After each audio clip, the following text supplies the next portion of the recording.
তাই জাদুকররা বলছে আরে এ তো জাদুকর নয়, এ তো নবী।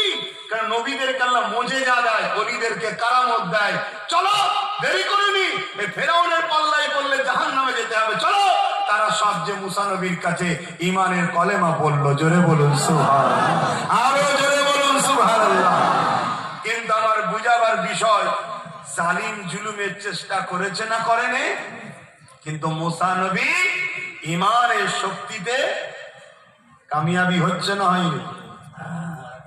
বাপেরা এটা শুনো, যুগে যুগে নবী আলাইহিস সালামদের উপরে দুই শক্তি সব থেকে বেশি অত্যাচার করেছে।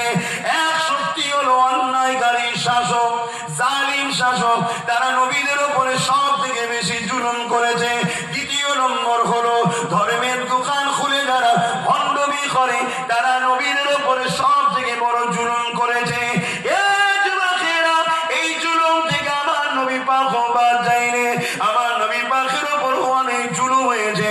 আমার নবী পাকের উপরে জুলুম করেছিল ফেরাউন, আমার নবীর উপরে জুলুম করেছিল আবু জেহেল, উতবা, সাইবা, বলহা, চারিদিকে আমার নবীকে জুলুম করতে চেয়েছিল। এই যুবকেরা এমন জুলুম করতে চেয়েছে, আমার নবী পাককে মারার জন্য কুয়া খুঁড়েছে। ওই কুয়াতে আবু জেহেল পড়ে গেছে, পরে আমার নবী তাকে উঠিয়েছে। আমার নবী পাককে মারার জন্য নানান দিক দিয়ে তারা ষড়যন্ত্র করেছে। এমনকি এক তারিখে বিশাল বড় পৃথিবীর জাদুকরকে ডেকে নিয়ে এসেছে। তাহলে জাদুকরদের সাহারা সর্বসময় জালিমরা লাইনা লাইনা। কথা বলছেন না তো? আজকেও যারা জালিম দেখবেন তারাও জাদুকরদের সাহারা নেয়। শুনছেন? এই রিসেন্ট একটা টিভিতে ডিবেট দেখছিলাম, সেখানে একজন পৃথিবীর একটা বড় জাদুকর মহিলা, তাকে জিজ্ঞেস করছে তোমার জাদু আসর কিভাবে করো। সে লোককে বুঝাচ্ছে যে আমি জাদুর আসর এইভাবে করি। তবে মুসলিমদের উপরে জাদু যত ভারী করতে যায় আসর কিন্তু হয় না, ফিরে চলে আসে। শোনো যুবক, পৃথিবীর সব জাদু তোমার পায়ের নিচে পড়ে যাবে যদি তোমার সিনাতে নবীর প্রেম ও আদব আর জবানে যদি আয়াতুল কুরসি জারি থাকে। জোরে বলুন সুবহানাল্লাহ।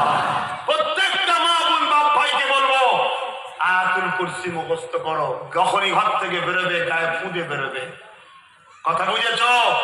আমার আল্লাহ ফারিস্তা দিয়ে তোমাকে পাহারা দেবে। জোরে বলুন সুবহানাল্লাহ।